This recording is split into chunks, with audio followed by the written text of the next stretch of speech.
Okay, so thank you everyone for joining, and we'll get started. So, welcome to the Selecting Your Open Source Security Platform Why Asurion Chose Snyk webinar. And joining me here today is Mark Geeslin. Hey, Mark, how's it going? Oh, pretty good. I'm struggling sadly with a flu bug, but so I apologize in advance for any muting I must do for my while I cough or drink water. But other than that, doing fine. Thank you. Awesome, and thank you very much for joining, despite you feeling a little poorly. So we really appreciate that. Now, Mark, for those of you who don't know, Mark is the Senior Director of Product Security and a Senior Principal Security Engineer at Asurion. So, Mark, tell us a little bit more about what that means and a little bit more about yourself. Sure. Well, I lead the everything appsec, everything product security at Asurion, whether it's from policy to how we build our software securely, to threat modeling, to the tools, to the people, the whole gamut is under my responsibility. And Asurion is a global company, so pretty large organization and pretty challenging job. But I lead both a fairly large team of direct reports that are both do pen testing, do appsec defense work, design reviews, et cetera, but also a very large matrix organization distributed throughout the product development organization. Wow, okay, awesome. Thank you. And to give a little bit more insight, a little bit deeper, if I was to ask you what your favorite sport would be, what would your favorite sport be, Mark? Favorite sport? Well, this is an international webinar, so when I said football, people, American football, basically. Okay, hand egg is what you. Yeah, I fortunately have a just next door neighbor. Basically, he's that's one of the Tennessee Titans star players, so that's Oh wow. kind of neat. Nice, excellent. Well, that's a nice fact. So let me just explain a little bit about what we're going to be talking about here today, and also give you some housekeeping for those who are listening. Um, So first of all, today's session will be recorded, and everyone who is registered will have the recording sent to them straight after this meeting. Will be taking Q&A throughout the session, and if you on your GoToWebinar control panel, if you click on the questions tab, you'll be able to type in a question there, and that will come directly to us. So we can answer your questions directly. So please do that. Now, in today's webinar, the agenda, we're going to talk a little bit about Asurion and talk about some of the security model, the security practices that they have there, and talk about from a DevSecOps point of view, from a tools, a people, and a process point of view. Talk about how Asurion has adopted the kind of DevSecOps model. Talk about some of the challenges and some of the successes that they've had there, and we're going to finish off with in a conclusion about maybe some ways in which people can take some advice away, one or two items of advice in terms of what people who are going to be creating a new DevSecOps strategy. What would the main advice be? So with that, let's get started. So I would say my first question, Mark, would be tell us a little bit about Asurion. What does Asurion as the company do? Yeah, sure. So Asurion's in most of its history has been known as an insurance company, and still, if you were to Google them, you would probably find a lot of information on our insurance portion of the business. And it is still our bread and butter, mobile device insurance and protection. But since I've been with the company, and even a couple years before that, basically the last 6 to 7 years, they've been transforming into more of a tech company. So it's not really appropriate to think of them as an insurance company anymore. It's a tech company. So yes, we provide all of the device protection um,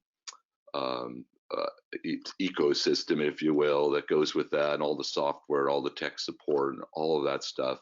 But in addition, and where our future lies is more on the digital life management, for lack of a better term, where we're focusing more on managing our customers' digital life for them, whether it's their mobile device, or any computing device, or their IoT devices in their home, their home security system, their whatever, their television set. We have a global network of experts that are just a click away, basically, on their app. Through their app, they can get support to do basically anything any question they have. We've got people to support them in all their tech world. Awesome. So in terms of the users, I guess that would kind of use those kind of applications, or those endpoints almost. What are the kind of users that you would the range of users that you have to service? Yeah, you get the whole gamut, because everyone's got technology in their house now, whether they want it or not. Your refrigerator, your washing machine are now connected definitely. Your mobile devices and your entertainment devices are totally connected. So we get calls from at every stage of life, every socioeconomic area of globally. So it's a lot of young people, of course, but we have folks my age and even more elderly would be using our services. So, and we continue to do, of course, the insurance support, where your phone, you lose your phone, or your screen breaks, or whatever it is, and it's same day we can actually get you back a like phone, or same model, or come to your house or your office and actually fix the phone for you on site. So so that's still there, and that's still part of the business, a big part of the business. But we've got everybody you can imagine contacting us. Yeah. Okay, cool. And let's jump into from the security side. So you own product security. How long have you been at Asurion for? How long? hmm Just over 5 years, about 5.5 years. Yeah. And when you came on into the role to kind of pick up this the security aspect and try and transform it. Yeah, I actually joined as an individual contributor, but I was an individual contributor that was driving the application security transformation initiative. Okay. So I started as an individual contributor, but I actually still own the same domain that I own now. It's just that over the past 6 years, we've built our, what I know we'll probably talk about it somewhat later, our Security Mavens program, and then the whole application security program has been built up over the last 6 years. So naturally, I've grown in my role, and I've grown in responsibility over the time. So yeah. And how, would you say your initiatives, the kind of security initiatives that you're trying to put into place, would you say they've changed since you kind of took on this role to today, or have they changed? The same. We have the same goals, which are really everybody's goals out there, right? About securing their software, securing their systems.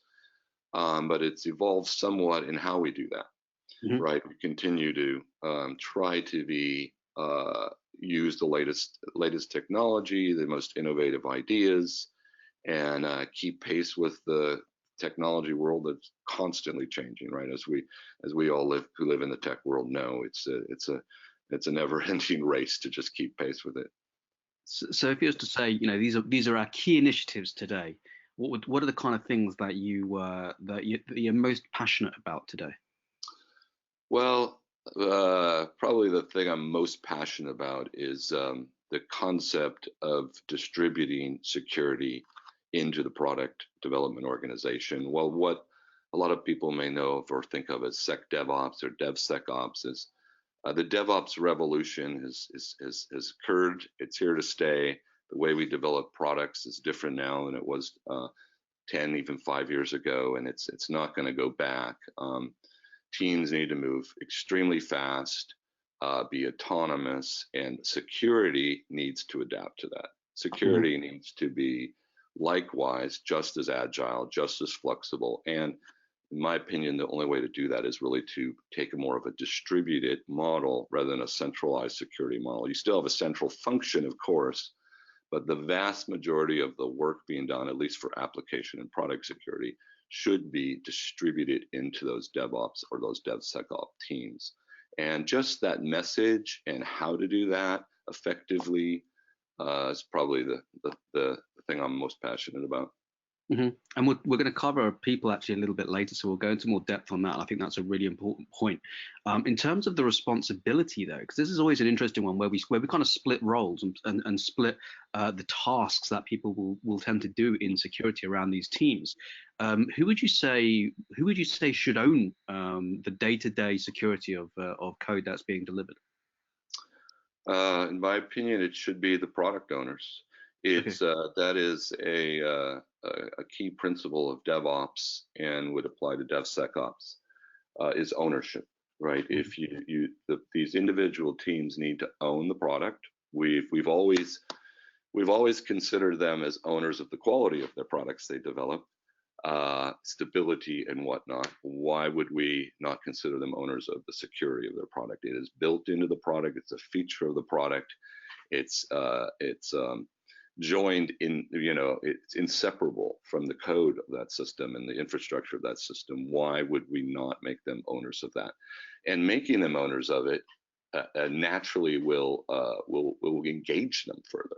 As long as if a team is not responsible or doesn't consider themselves owners of some area of their system, then naturally they're going to defer to whoever the owner is for the responsibility of that. Whereas if they actually own that, they will. It's just human nature. They're going to take responsibility for it and learn more about it and actually do a better job at it if they are owners. So I do think the product teams need to be the owners of that. And the distributed security organization is embedded in part of those teams. So they are the embedded expertise, but you still have a central org that will provide like cross-product vision, tools and whatnot, monitoring, etc. Okay, cool.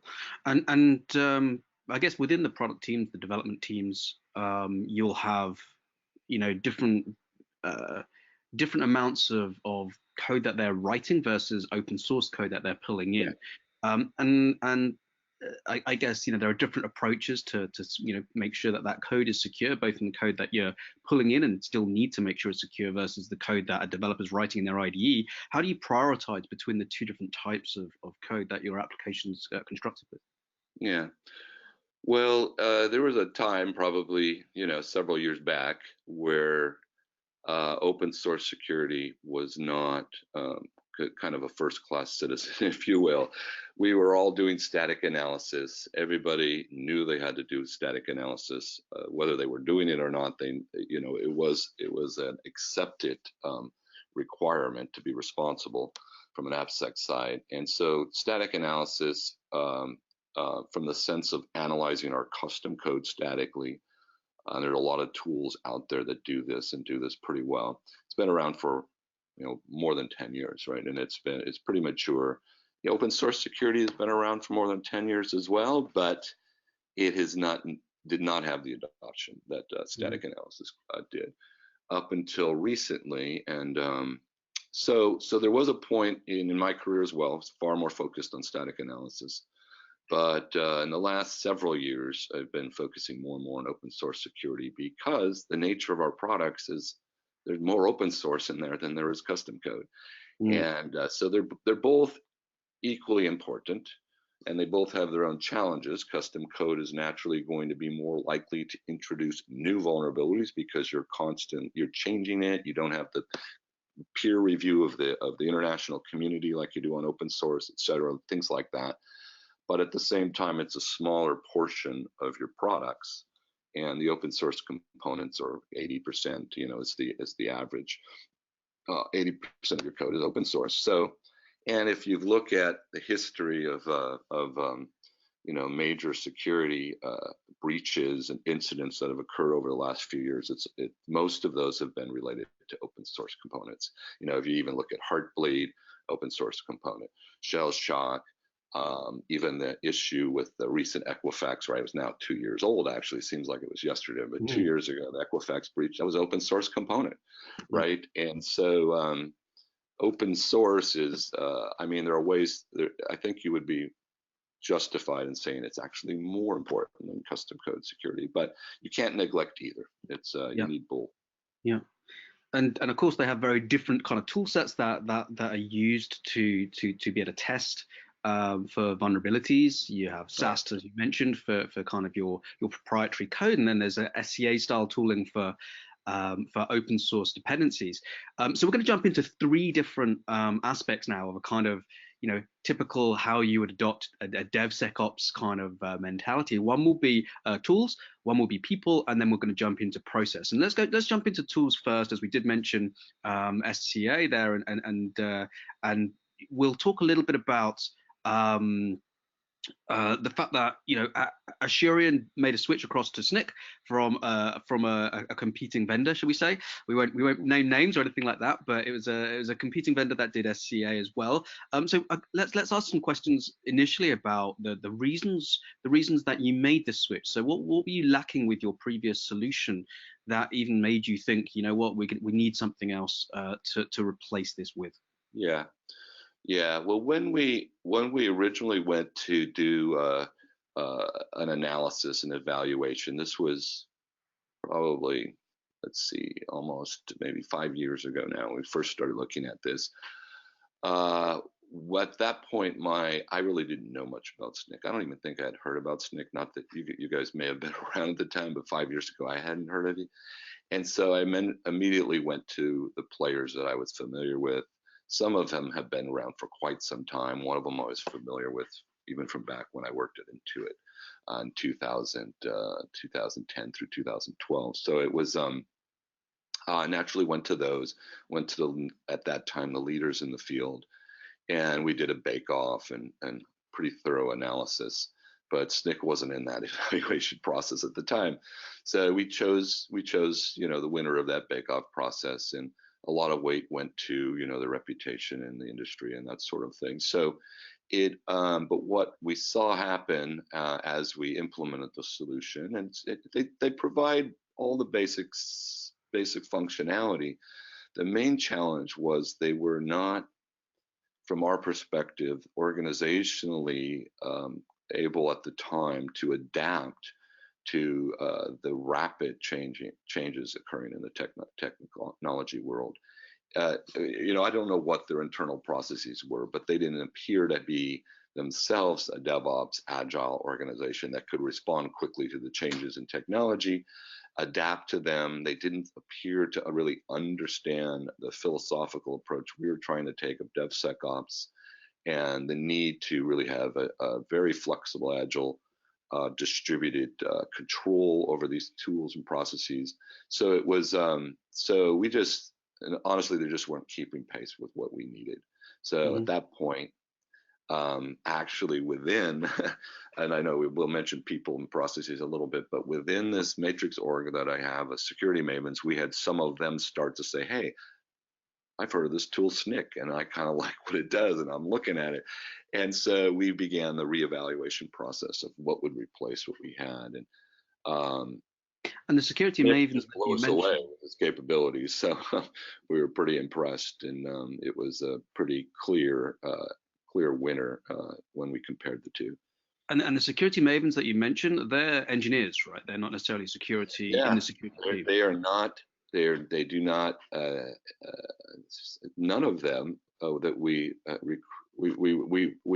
recruited internally, basically, for this role. We actually had them apply and all of that. But they continue their normal role of a software developer. Most of them are software developers. We do have some infrastructure engineers and whatnot, quality engineers, but they're engineers of some sort. It can very close to the product development process and embedded into various product teams. And so they're on the front lines, and they were the ones that were suffering most from the old product. And so they were the ones most motivated to find a better solution. And they were the ones that kicked off the whole Snyk process. Yeah. Awesome. So did you do a second POC then after you had your first solution? Yeah. Yes, we did. We actually started even significantly before our contract expired on the previous tool. We actually made a small purchase for several teams of Snyk to say, okay, we've gone through our POC, we love it, but let's now put it out into our real environments and have some teams use it on a daily basis and get a little bit better and deeper, more comprehensive view of it. And we did that for several months, probably about 6 months period, at which point we said it's there's no question we've got to switch over. So at that point we went ahead and acquired adequate licensings for the entire enterprise and migrated everybody very quickly over to Snyk. Awesome. And I mean, I guess one great side is that it came from the engineering team up. What were the other key aspects of Snyk that you found were key in your decision to go with Snyk from the feedback? Well, one of the things that I mentioned was which was a negative against the other product was Snyk was very strong. They were clearly on the cutting edge technologically, and they were very responsive. Right? If we had questions, if we had changes, if we had said, "Hey, this isn't quite working right for us," they were quick to respond, understood where we were going. Just appeared to have a very competent staff, right? Development staff, engineering staff, support staff that understood what we needed and was extremely responsive to that. And you need that in this world today. So that was one of the aspects of it. That was very impressive, but just the capabilities as well. One of the, I mean, honestly, this is this is the absolute truth. I have no motivation for saying this other than the fact that it is just true. It's the only security product I've ever had, and I've been working in security for quite a while. Only security product that I've been advocating that my development teams have actually said they love. Right, so they have unsolicited, in some of our review meetings, we'll have several times stated, they go, "Can I just say," they stop the meeting and mention to their leadership and product development, "Can I just say how much I love Snyk?" That is an actual quote. "Can I just say how much I love Snyk?" And just because it is so easy to use, which is what all of us at appsec want. Can we get tools that actually integrate to our real processes, that are actually easy to use? It is achievable if the vendors would actually focus on that, and Snyk, from our perspective, has done so. And so it's easy to use. It does the stuff we need to do.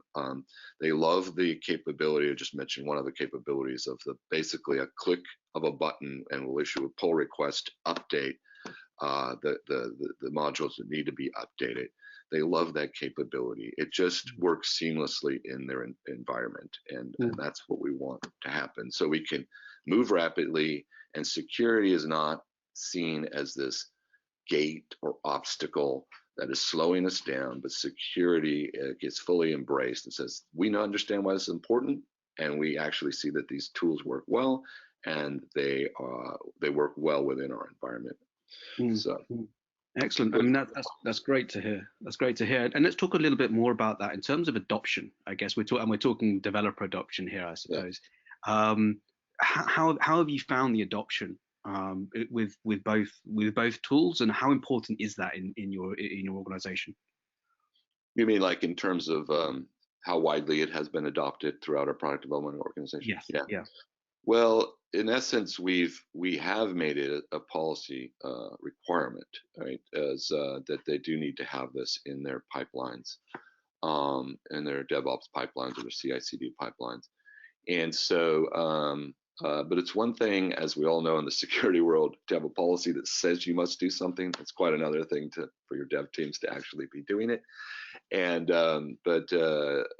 what we don't have 100%, to be honest, adoption at this point, but on our internet-facing, customer-facing systems, pretty close to 100% adoption at this point.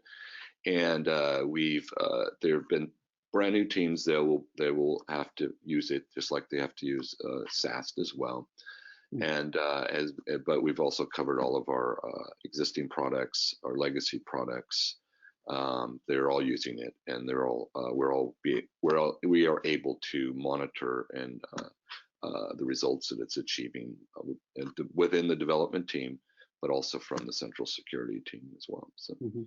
And yeah, you mentioned the developers are absolutely loving it, which is wonderful as well, because you're exactly right. You can kind of drag a horse to water sometimes, but if it you can't force it to drink. So to provide a tool that the developers are actually going to take on board and adopt is really important.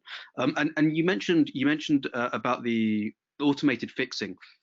With the kind of one click of a button. I presume you're talking through there about the ability that we can create Snyk pull requests once we provide you with that info. How important is rather than just giving feedback, how important is it to be actionable feedback?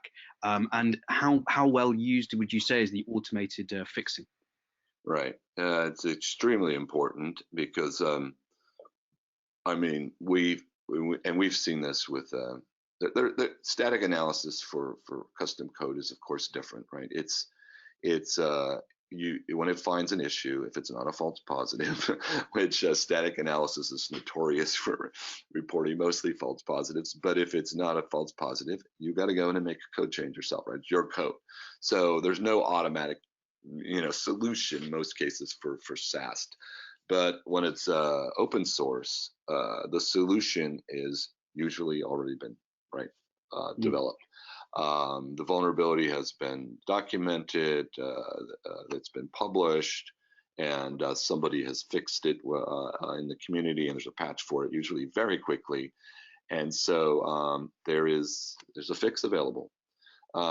Sometimes it's not as easy as just click the button and upgrade, right? Because if, let's say it was, God forbid, you were using, Struts 2 like Equifax was doing, and you had to actually switch from an old version to a new version, and you hadn't done that in a while, there may be some side effects that are going to occur. So you need to deal with that.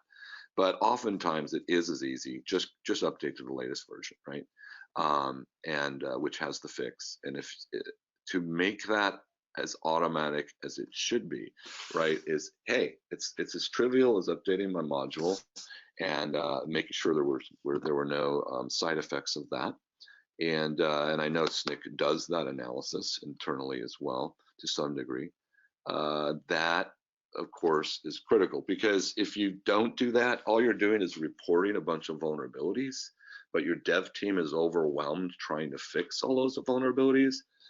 You haven't made the situation any better. You have a lot of information on how insecure your system is, but you can't address it. So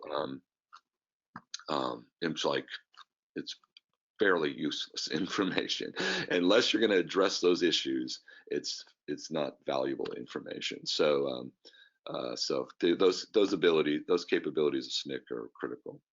Yeah, I think the actionability is half of what makes a tool a valuable dev tool in terms of providing the dev with the next step as to, okay, this is the information, how do I now address that? Let's jump on to. If I could just I'm sorry, I just no, please do go a little longer on that. So the security community is notorious for for our history of telling people what their problems are without giving them solutions to fix it. Right? If we do a pen test, for instance, and we give them a report and say, here's all your problems, here's the proof of how you can demonstrate that, here's what you need to do to remediate it in the ideal sense, here's some references you can go see, good luck, right? That is not very well received or appreciated, right? So we need to be a lot more take a lot more responsibility, whether it's through the tools we're acquiring or requiring to be used, or processes or people, whatever it may be. Be a part of that solution, and we want tools that are part of that solution, not just pointing the finger, if you will, at where the problems lie. So. Okay, let's talk about people as well, because people is obviously one of the critical pieces to making this work. And a lot of people say, if you start with the people, the rest will follow, which is something I also believe in as well, because I think that changing that mindset is very important. So at Asurion, you introduced security mavens, as we've mentioned a couple of times. Tell us a little bit about what a maven is, and maybe a little bit about why you created a maven, what the issue was. Sure. Well, it was about 3.5, almost 4 years ago when we started down this road. And again, I was leading appsec, and so it was a point where I had to decide, there's basically two roads you can take. An application security world, we're all familiar with the notion of a security champion. And so there are two roads you can take. You can either say, hey, I need to hire a bunch of folks into my secure AppSec team, and so that they can cover all of our product security teams and on terms of the application security issues, or I need to build a matrix organization of embedded engineers, which is typically called security champions. So if you're in a very small company, maybe the central organization could work. But for most of us, and we've talked about this somewhat already, with the DevOps world, with autonomous teams and all of that, it makes a lot more sense to have the distributed matrix organization. And so that's the road we took. But I had done this before at some of my previous companies, and I knew some of the pitfalls, right, to avoid, of maintaining momentum, of actually of having champions that are actually knowledgeable to take ownership of security is a huge challenge. And so we chose to make a few minor tweaks to that security champions model, but they're critical tweaks. And one of them is philosophical, and that's why we decided to call them security mavens instead of security champions, because a maven, the word actually means basically expert. Right, so it's a security expert rather than a security champion. And so that philosophical difference is that we do not want to build kind of security light personnel that's distributed all around, which would be our deputies of the central org, and that we'll lean on to be our kind of point of contact in the teams and all that sort of stuff. We want to build security experts in their own right.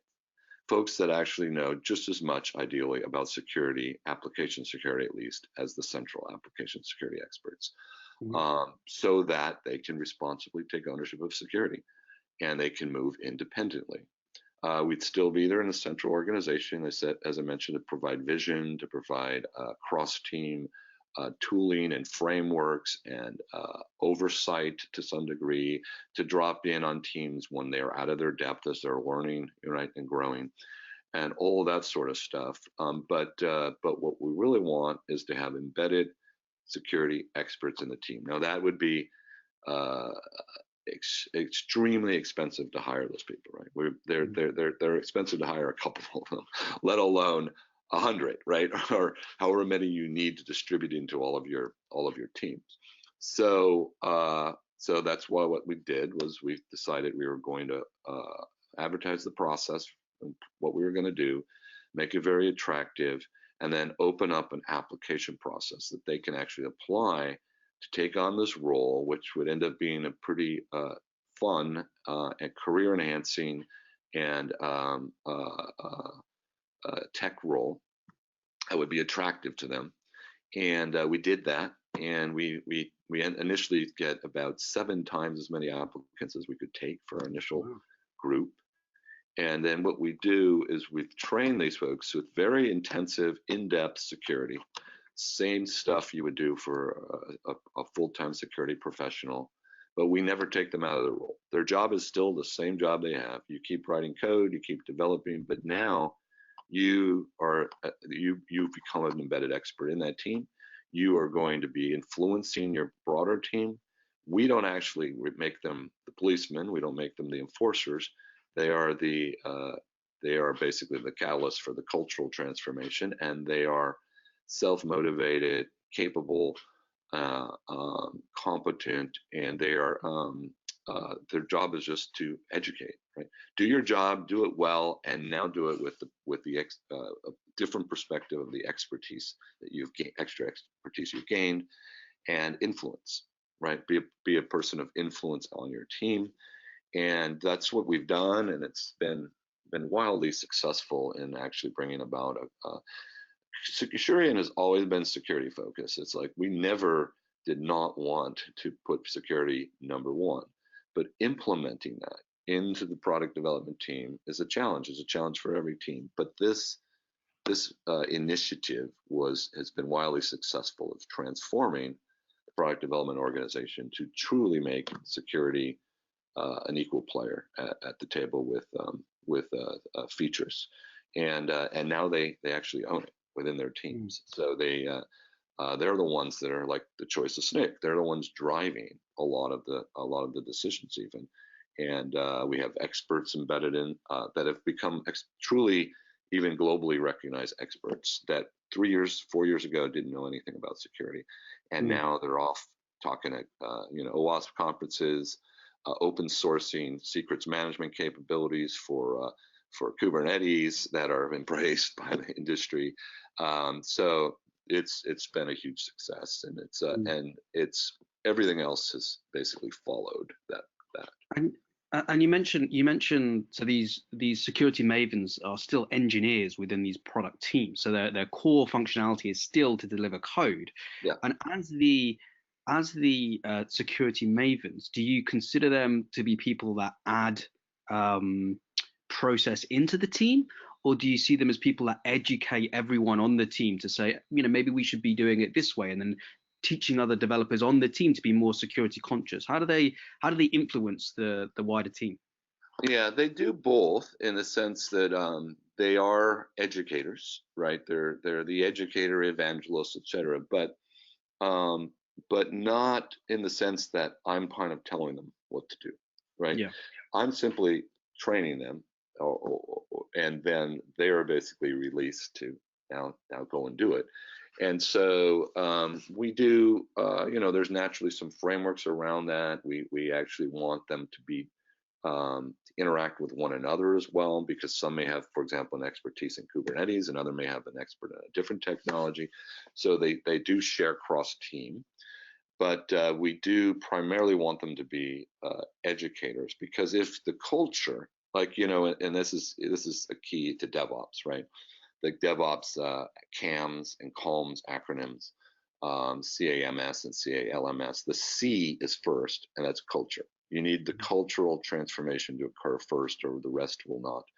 The rest will either not happen, or it will just be a lot more difficult.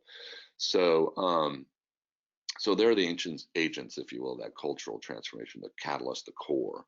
But they do, they do know about what our security policies are, and they do understand best practices at this point. So they go, hey, we actually need to embed security practices into our processes and pipelines. And while we in the central org provide the policies that state we must do that, and we are here to help them, they're the ones that are actually doing the heavy lifting, if you will, of implementing that into their build processes. And it happens, I guess, a lot more organically, because it's happening from within the team rather than anyone dictating to the team. One question about how the interaction occurs with the security team: is it mostly through the Maven, or is it do you find that by introducing the Mavens, you actually have a stronger link now between other engineers and the security team as well? Yeah, it's been both. Initially, we did rely more upon the Mavens, as we had a lot more communication with them. But as they've become more well known, and they have elevated security in the company at large, in the product development organization, the non-Maven developers have also become much more aware of security. So they're frequently interacting with us as well. So we will often refer them to a Maven, or the Maven will be our first point of contact within those teams if it's a new team, or if it's a team of a product that we haven't heard of at this point, or something along those lines. But it's spread, right? So the Mavens are kind of the foundation, but it's built upon that. So yeah, and we still, in the central org, I mean, we have a central product security automation team, and a pen testing team, and an engineering team, where we will build capabilities and tools to help them and make their life easier, right? Yeah. So the way we package up stuff, or whatever it may be, to make them implementing best practices easier. Mm-hmm. Okay, let's move on to process and talk a little bit about how you have used, and we use Snyk as the example, how you have integrated Snyk, let's say, into your development pipeline. So at what stages have you added Snyk into the pipeline? Yeah, we know it has, the tool has a lot of flexibility to do it in various ways. and but are primarily at this point, primarily we're relying upon integrating in the CI/CD pipeline. Hmm. So because all code has to be go through that pipeline, so nothing's going to production if it doesn't go through that pipeline, and therefore we've implemented it in that pipeline to ensure it is always being run, and that's what we push for from the central org. But once again, the individual product teams own their own pipelines, so they're the ones responsible for implementing that in the pipeline, and that's fairly universally done. We have done some of the, if you will, evaluation of getting it earlier natively in Git, although we haven't widely adopted that at this point. It's primarily in the CI/CD pipeline, and that's, it's the same as if you're running your regression tests, right? You're running your regression tests or your unit tests, whatever it is you're doing, your normal quality processes are also in that pipeline. Now you do some before that as well, but so Snyk, same with SAST, fails, right, or detections of vulnerabilities or flaws occur the same way as a quality issue. So it'll break the build, and then you need to go and address it immediately. And once you get that part of the culture, and they just realize the security flaws are just like the quality flaws, you have to address them just like you would have quality flaw immediately. It just becomes part of their life, their life cycle, and it doesn't. They own it. Doesn't appear as a blocker anymore, and it usually is fairly small fixes, and they can respond to them very quickly. So let's go into that in a little bit more depth, because that's always a really interesting one when we consider the difference or the similarities between like maybe an operational, but a quality issue versus a security issue that occurs during a job going through a pipeline. Let's say you're in CI/CD and a security issue or a quality issue come about. Now, I would say that a developer would probably be more happier and more easily active to fix a quality issue than a security issue, because I guess they're more familiar with it, and maybe traditionally the mindset has been much more involved where a developer fixes a quality issue and the security issues, we'll deal with them when we need to deal with them. Did you see a big mindset change that needed to occur for developers to see security issues as quality or operational issues, or did they tend to just snap into that pretty quick? Yeah, I think it was a shift that had to occur. And I mean, there's been this age-long debate, even, is security just quality, right? Yeah. And I tend to say yes, it is, right? That sometimes it's a security flaw is more important than a quality flaw because of the damage that can be done. But it is a code flaw, whether it's in an open source component or whether it's in your own custom code. So, but definitely culturally, probably widely across the industry, developers don't think of it that way. Security has a special, place in everybody's mind, whether they loathe it or whatever it may be.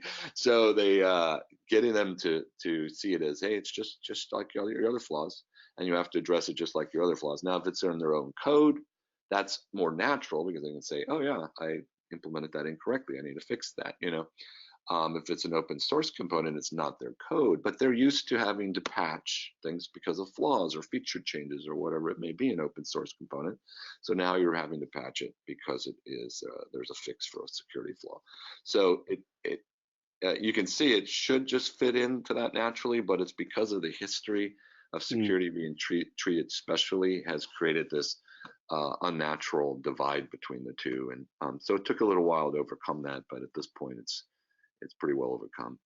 And do you see, if we're saying a security vulnerability is the same as a quality issue, should every security vulnerability break a build, or is there a threshold on the severity that you feel maybe only a high sev should break a build? What's your process around that? Yeah, well, each organization has their own risk tolerance. Sometimes it may be driven by compliance, right, like PCI or whatever. Sometimes it may be driven by your clients that require certain standards or things to be fixed at certain levels. So each organization then have their own way of dealing with that. But what we do, it's not trivial to initially implement it, because let's say you've not been doing, let's say it's a legacy product you've not been doing SAST on, or you've not been doing open source scanning on, and you do your first scan and you find, oh my gosh, I have 100 vulnerabilities, right? Whatever, 100 medium vulnerabilities or something. So it's but this code is running in production already, right? Mm-hmm. So breaking and not allowing them deploy, they fix something, but saying you can't deploy until you fix all 100 of these would be absurd, right? Because you're not making the situation any worse by allowing this to go forward. So there has to be a distinction between backlog, right, issues and new issues. Mm-hmm. What we do insist on is that no new significant vulnerabilities are pushed out. So if we detect a new vulnerability, we will break it. Now, this would be typically in custom code, right? So if you find a new vulnerability in your custom code, we just said, stop, you got to fix that immediately. And then when it comes to items that are in the backlog, you burn those down, and you have a schedule. Basically, they have to be fixed, whatever it may be, in 15 days and 30 days or something like that. At which point you could kick in a break that says this vulnerability has been there for beyond the time frame allowed. We're going to break the build. So the open source is a little bit easier because all the fixes are there already, typically, right? They've all been done for you already. It's just a matter of you have to adopt those fixes. So. Mm-hmm, mm-hmm. Okay, awesome. So, and would you consider, so there's two different types there where we talked about existing issues and new issues that you're pulling in. Do you always find with existing projects that you're adding these kind of security processes to, do you find that it's more important first off to stop the regressions in the pipeline, so not to get worse, or do you find that the first thing to do is actually try and reduce as many vulnerabilities as you can from it, and then work out how to add these into your process? Yeah, we try to do both, because we don't want to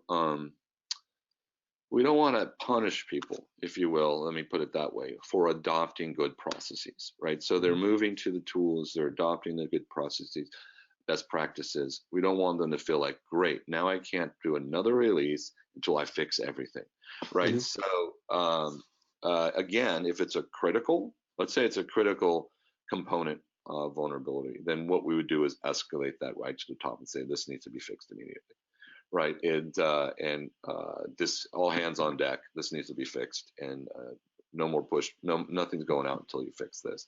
Mm-hmm. Most times that's not the case, right? Most times it's not a critical, and if it's okay, we need to prioritize this, but we're going to allow you to keep moving forward because we don't want to inhibit your continued pushes to prod with new features, et cetera, but because you're not making matters worse, but we do prioritize it outside of the CI/CD process, that these need to be addressed within a certain time frame. And so those are more of the, if you will, the oversight processes of how this is enforced, and the product teams own that. So mm-hmm. Product team leadership own those vulnerabilities and are responsible for burning down those backlogs. Right. Awesome. So we're going to jump into Q&A quick. So for everyone online, please feel free to ask your questions via the questions tab on the GoToWebinar control panel. Just type your questions in there, and I can happily pass them across to Mark. While you're doing that, one question just to conclude our section, Mark. What would your one piece of advice be that you would give to anyone who is, just at the start of this kind of process, whereby they're trying to pull in these new security processes, or this, trying to add things into their pipeline? What's the kind of first piece of advice that you would give to people? It's hard to say. It's like the two sides of a scissors, right? They're both equally important. So it's hard to say that one thing is more important than another, but we've talked about process, tools, and people, and if we assume that folks have at least their policies right, what they need to do and what they need to, what are their requirements in place, there are some essential tools that need to be in their processes. Even as they're, let's say, you can't like tomorrow say, okay, we're going to build a security Mavens program and they're going to be ready to go in 3 weeks, right? So it takes time to build up that level of expertise and all. But I do think that that needs to be a critical focus. So you're building up that expertise, building, if you call it security champions or whatever it is, building up that expertise in a distributed fashion into the teams. And you can do it in a fairly inexpensive way, right? The way what we've done, but you do have to have some essential tools. I mean, if you're not, you're just being totally irresponsible and culpable in neglecting security. And static analysis and open source security are two of those capabilities. You should also be doing threat modeling, much more harder to automate, but SAST and OSS security are pretty easy to automate in your pipelines and should be two primary focuses, at least as you're beginning your application security program, I would say. So, and be doing that in parallel with the people element and building up the expertise in the organization. Okay. So we have a first question in from Laura, and Laura asks, do you go through a process of security triage of critical components to verify the risk that the components present? So in other words, can you actually claim a critical is a false positive and let it pass? Yeah, we do. And again, that burden, if you will, of that, the work involved in that is on the product development teams, because they actually know how this component is being used in their software better than anyone. Now, we're involved, the Central Security Organization is involved in those reviews. The product ownership, leadership, product development leadership is involved in those reviews as well.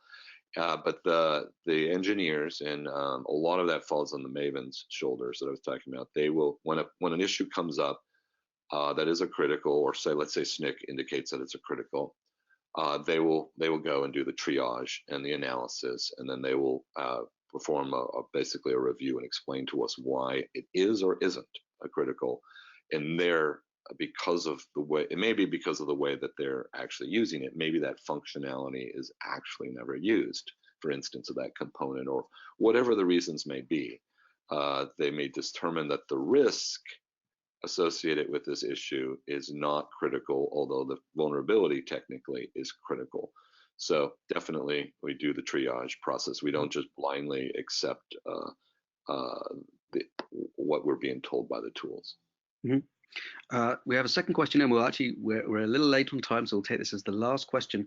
Second question, in terms of triaging, if you, as you mentioned previously, had 100 vulnerabilities, let's say, how do you triage that to work out which vulnerabilities the developers fixed first?